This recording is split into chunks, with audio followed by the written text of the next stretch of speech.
Check out how much bass I can get out of this thing.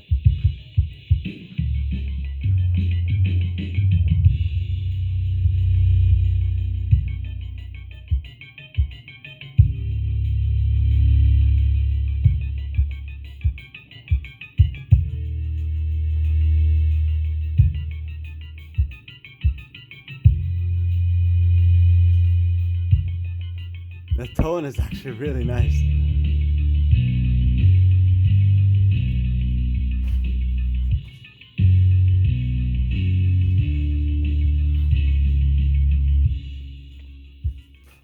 All it has to do is just like the order of the way you arrange the materials.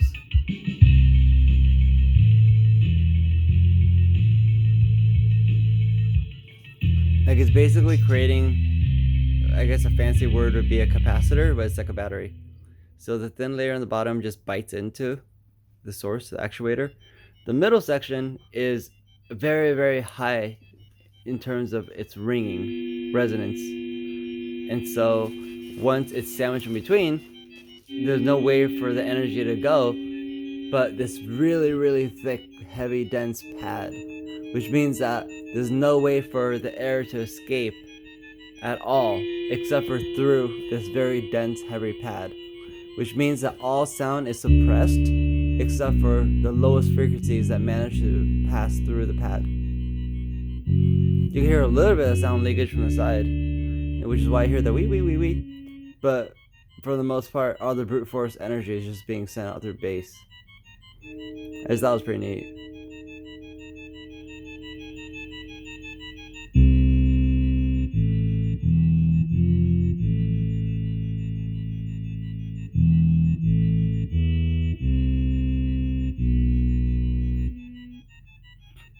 Like it's just another way of making bass.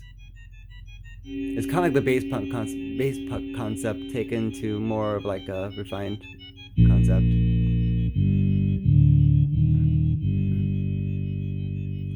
Yeah, but it's pretty weird. Like the more you experiment with sound, the more you realize like it's all just pretty much just playing with sound. Just like the way that you tune a guitar or something.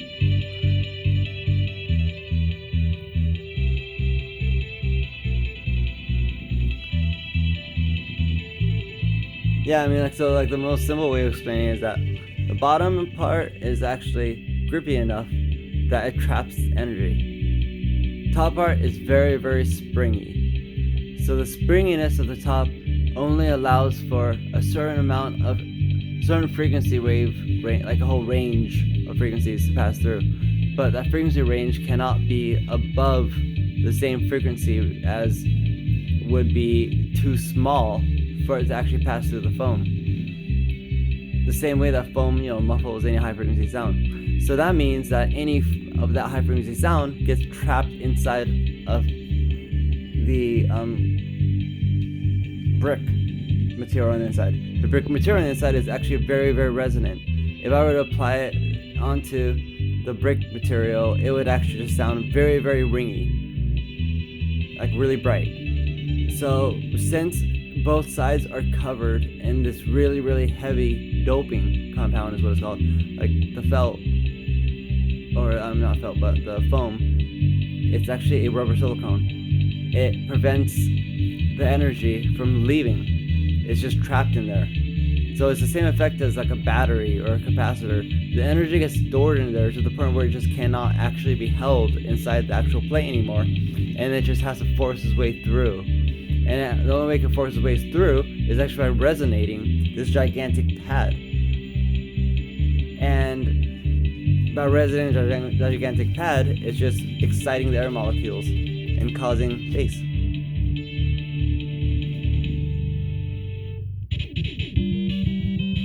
And it's like surprisingly clean.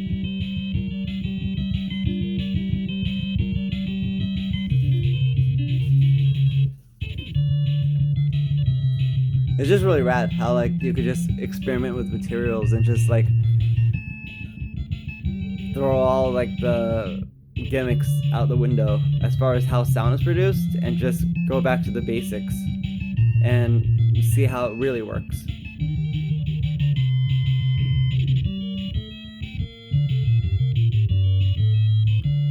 Listen how even that bass is.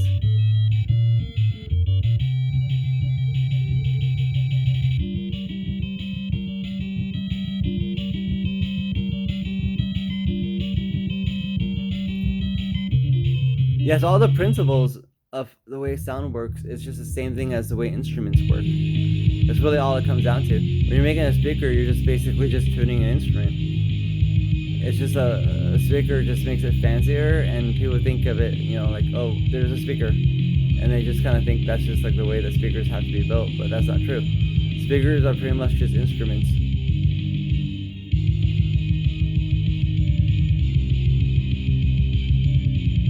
Yeah, but I do think it's really rad how like you could just tune a piece of tile that would otherwise be very, very bright, so it would be a very, very high conductive acoustic material, and then sandwich it in between two things that would actually be very, very dull, like, so that way it compresses the audio and doesn't allow the audio to, the acoustic energy to escape, except for by resonating the foam itself, which is actually a dense, rubbery foam. So it has to somehow escape, and it blasts its way through by resonating the foam at such like a deep resonance that actually causes bass out of this just this tiny little brick.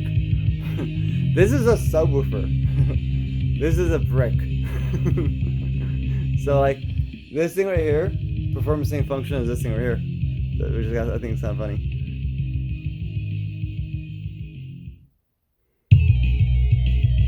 Like, listen how deep that is.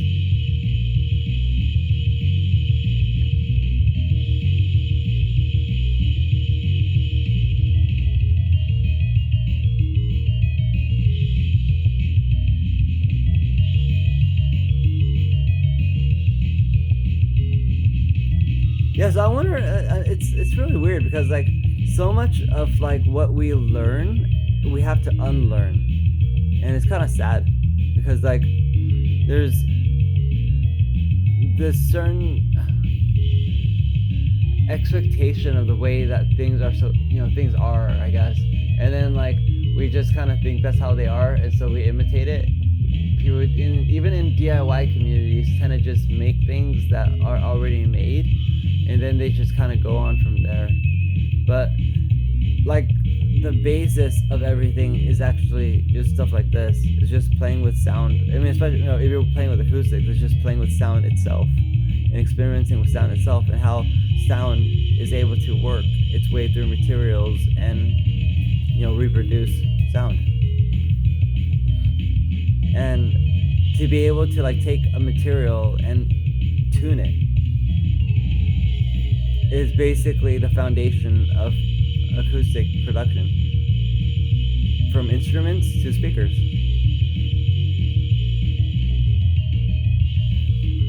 So yeah, it's like it's resetting the whole entire expectation of how speakers work, and then just benefiting from it because you no longer have to buy expensive speakers. You could just put together your own based off of the principles of how sound works. But yeah, like I love how the bass. I love how smooth and like tight this bass is. Hey, he loves it too.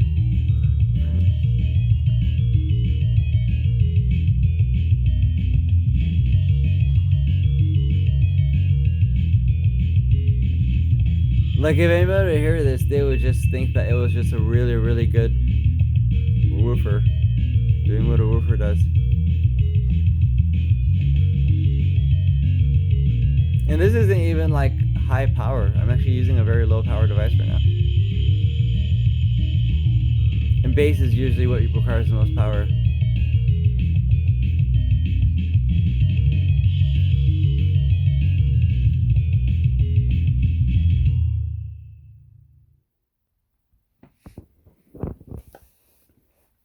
Yeah, so like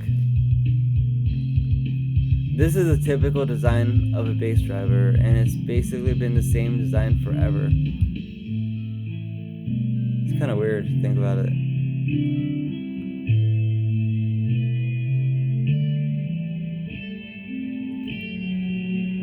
It's a little bit sad, just because like we've been through so much time and it hasn't really updated itself. There's something really wrong about that.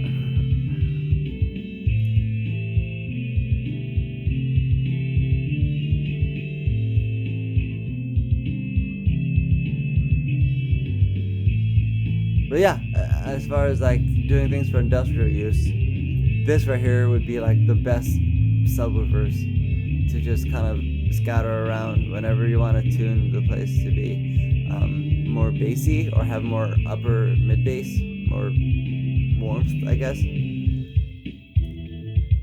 Because this is like super tight. Like the most important part of bass is actually the kick drum. That's what people usually think of when they like think this song rocks. And so if you nail the kick drum, then you pretty much have everything you need to make the sound system cohesive. But then besides that, it's fidelity, which is the texture. And you definitely hear the fidelity or the texture.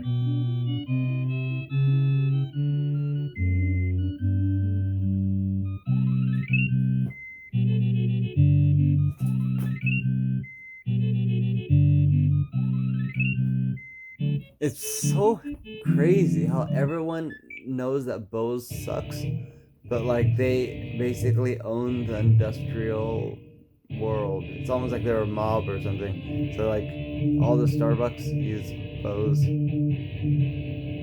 I'm pretty sure like most chains use Bose, and there's just no good reason for it. Because literally anybody could do better. Like any random person could do better than Bose. But I guess that's just very much like the current shift in paradigm right now.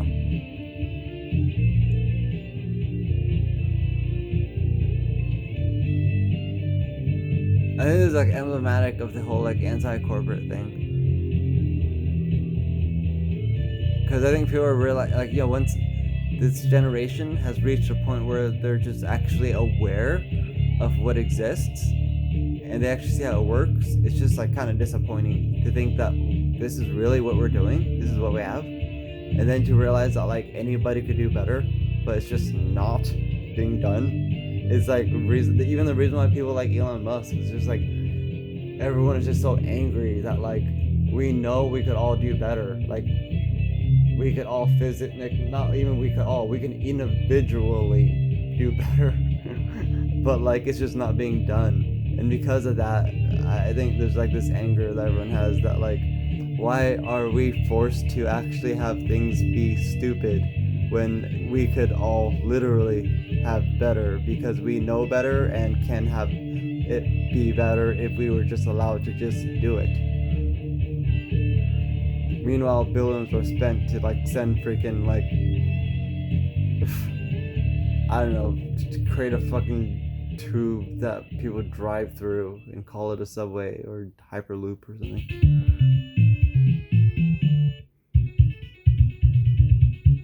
Yeah, but this right here is like mundane as fuck. This is just like making a really, really basic woofer based off of, using, pretty much the same concept as geology. And it's how earthquakes make rumbles.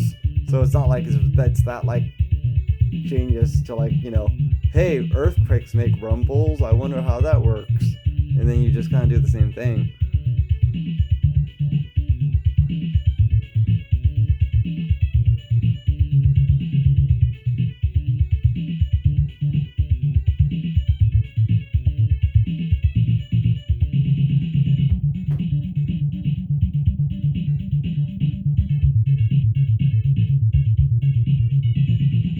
Yeah, this is an example of like just like a very, very, very small, like freaking 1 inch tall subwoofer. Yeah, there you go. Thanks.